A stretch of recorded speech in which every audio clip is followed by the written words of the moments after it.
សូមក្រាបថ្វាយបង្គំព្រះថេរានុថេរៈគ្រប់ព្រះអង្គសូមគោរពសម្ដេចទ្រង់ឯកឧត្តមលោកជំទាវអស់លោកស្រីអ្នកនាងកញ្ញានិងអ្នកសារព័ត៌មានទាំងអស់ជាទីគោរពជាទីមេត្រីក្រុមអ្នកនាំពាក្យក្រសួងមហាផ្ទៃសូមជូនសេចក្តីសង្ខេបព័ត៌មានស្តីពីស្ថានភាពក្រោយបទជប់បាញ់ដោយគិតចាប់ពីម៉ោង6ព្រឹកថ្ងៃទី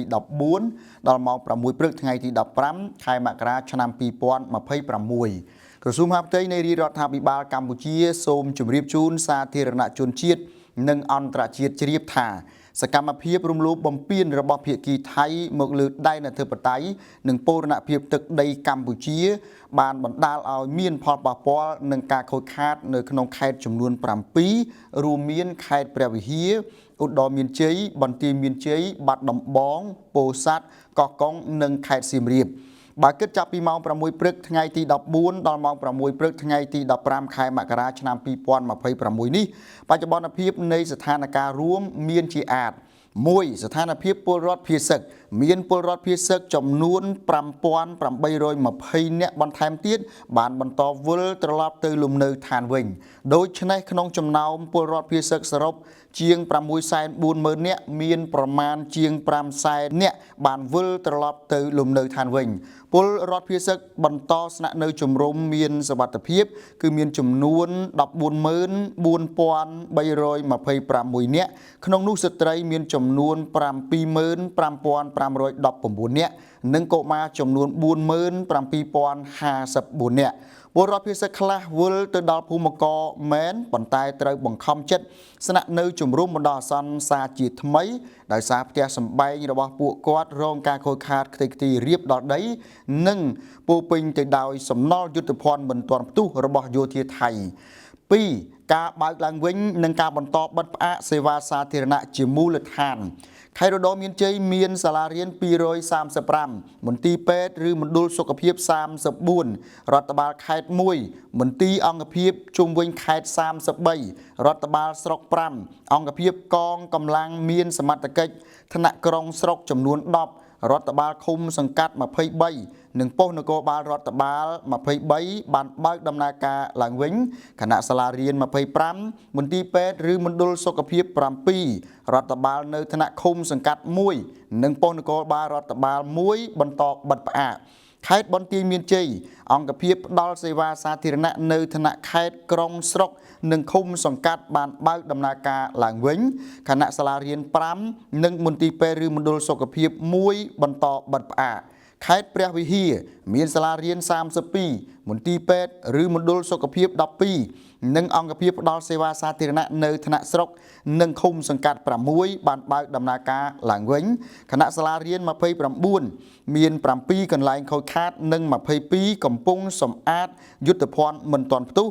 និងមន្ទីរពេទ្យឬមណ្ឌលសុខភាព14នៅបន្តបិទផ្អាក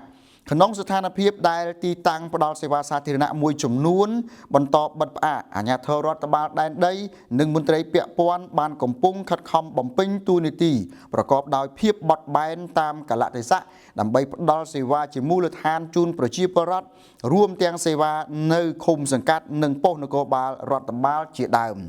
3ផលប៉ះពាល់នឹងការខូចខាតហេដ្ឋារចនាសម្ព័ន្ធរូបវ័ន្តស៊ីវិលពុំទាន់មានរបាយការណ៍ថ្មីដូច្នេះបើគិតចាប់ពីថ្ងៃទី7ខែធ្នូឆ្នាំ2025មកការខូចខាតទ្រព្យសម្បត្តិឯកជនសរុបរួមមានផ្ទះ435ខ្នងអគារស៊ីវិលឯកជន7អគារស្នាក់នៅឬសន្តាគារ10ស្ថានីយ៍ប្រេងឥន្ធនៈ3ផ្សារឯកជន1រថយន្ត34គ្រឿងម៉ូតូ8គ្រឿងលានទិញដំឡូង1អគារឃ្លាំងទំនិញ1បង្គោលអង្តែនទូរស័ព្ទ3អាងទឹកនិងប្រព័ន្ធទឹកស្អាត6កន្លែងជង្រុកស្រូវ1និងសត្វពាហនៈឬសត្វព្រៃ2ក្បាលការខូចខាតទ្រព្យសម្បត្តិសាធារណៈសរុបរួមមានសាលារៀន25មន្ទីរពេទ្យឬមណ្ឌលសុខភាព9សំណង់អគារ42វត្តអារាម17សាលាឆទាន1រូបសំណាក1រថយន្ត1គ្រឿងប្រាសាទបុរាណ4ស្ពាន5ផ្សារ1ផ្លូវ32ប្រព័ន្ធផ្គត់ផ្គង់អគ្គិសនី1ទីតាំងនិងបណ្ដាញបញ្ជូនអគ្គិសនី3កន្លែងគណៈអាជ្ញាធរមូលដ្ឋានបន្តស្រង់ទិន្នន័យផលប៉ះពាល់បន្ថែមទៀត4ករណីអន្តរាគមន៍រៀបចំផ្ទះសម្បែងនិងភូមិករពលរដ្ឋភៀសសឹក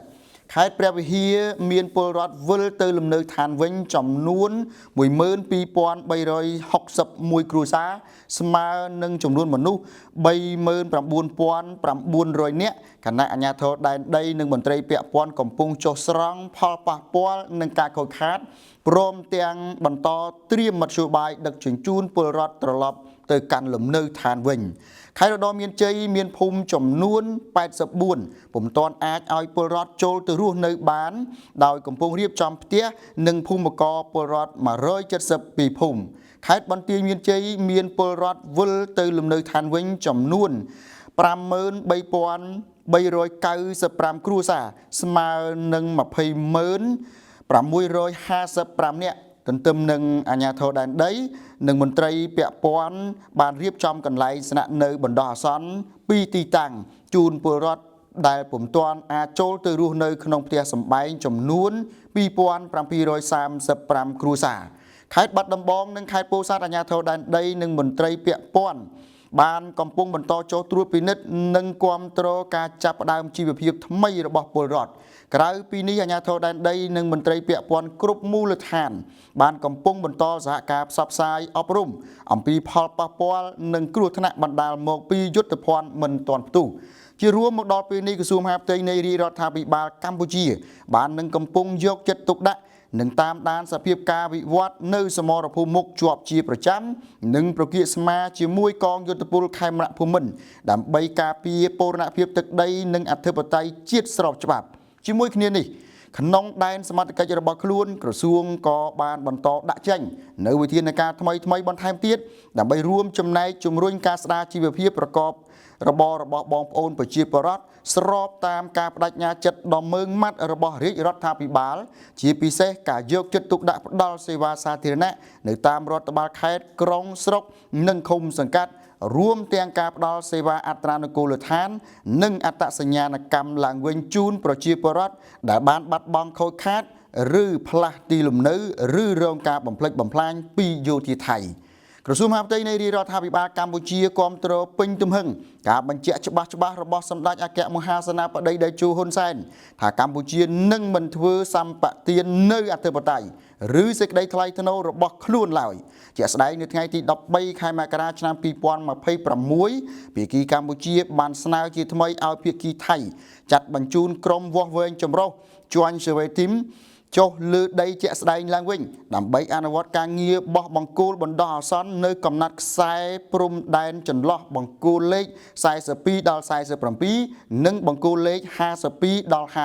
59 និងសាងសង់ឡើងវិញនៅបង្គោលព្រំដែនចំនួន 15 តាមគំរូដើមបង្គោលជំនាន់បារាំងនៅទីតាំងដើមពិតប្រាកដដែលភាគីទាំងពីរបានឯកភាពគ្នាយើងជឿជាក់ថាភាគីថៃនឹងឆ្លើយតបវិជ្ជមានប្រកបដោយភាពប្រកបនិយមនិងស្មោះត្រង់ស្របតាមជំហររបស់នាយករដ្ឋមន្ត្រីថៃគឺអាដាមអនុទីនច័ន្ទវីរៈគុលបានថ្លែងនិងចុះផ្សាយតាមកាសែត The Nation ថៃថាក្រុមការងារកម្រិតបច្ចេកទេសវាស់វែងចម្រុះ Joint Survey Team នៅបន្តអនុវត្តការងាររបស់ខ្លួនដដែលជាថ្មីម្ដងទៀតក្រសួងមហាផ្ទៃនៃរាជរដ្ឋាភិបាលកម្ពុជាសូមគោរពស្ញប់ស្ញែងចំពោះសារប្រកបដោយភាពម៉ឺងម៉ាត់ប្រកាសនិយមដែលសម្ដេចមហាបវរធិបតីហ៊ុនម៉ាណែតនាយករដ្ឋមន្ត្រីនៃកម្ពុជាផ្ញើជូនជនរួមជាតិកាលពីយប់ថ្ងៃទី 13 ខែមករាថាគន្លឹះសំខាន់របស់ជាតិយើងនាពេលនេះគឺយើងត្រូវប្រែក្លាយការលំបាករបស់ជាតិនិងការបដិញ្ញាចិត្តដ៏មោះមុតរបស់ខ្មែរគ្រប់រូបឲ្យคล้ายទៅជាកម្លាំងតស៊ូដ៏រឹងមាំរបស់ជាតិនិងគោលដៅដ៏ពិសិដ្ឋរបស់ជាតិពោលគឺការរួមសាមគ្គីគ្នាជាធ្លុងមួយដើម្បីការពារជាតិមាតុភូមិជាទីស្រឡាញ់របស់យើងនិងធ្វើឲ្យជាតិខ្មែរយើងបានរឹងមាំស្របតាមបំណងប្រាថ្នាដ៏ពិសិដ្ឋរបស់ខ្មែរគ្រប់រូបជាមួយគ្នានេះនិងចំពោះមុខនេះយើងមានភាពចាំបាច់នៅក្នុងការរួបរวมសាមគ្គីគ្នាជាធ្លុងមួយជាមួយនឹងការបដិញ្ញាចិត្តរួមរបស់ជាតិដើម្បីពង្រឹងសក្តានុពលជាតិលើគ្រប់វិស័យនិងលុបបំបាត់ភាពអសកម្មទាំងឡាយនៅក្នុងសង្គមជាតិដែលធ្វើឲ្យជាតិចុះខ្សោយក្នុងនាមជាសេនាធិការរបស់រាជរដ្ឋាភិបាលលើការងារអនុវត្តច្បាប់ និងគ្រប់គ្រងរដ្ឋបាលដែនដីក្រសួងមហាផ្ទៃសូមអំពាវនាវជនរួមជាតិមន្ត្រីរាជការអាជ្ញាធរមូលដ្ឋានកងកម្លាំងមានសមត្ថកិច្ចក្រសួងស្ថាប័នពាក់ព័ន្ធនិងដៃគូជាតិនានារួបរวมជាធ្លុងមួយក្នុងស្មារតីព្រលឹងខ្មែរតែមួយជានិរន្តរ៍រៀងទៅខ្ញុំប្រកាសថាខ្ញុំសូមអនុញ្ញាតបញ្ចប់សូមក្រាបថ្វាយបង្គំលានិងសូមគោរពលា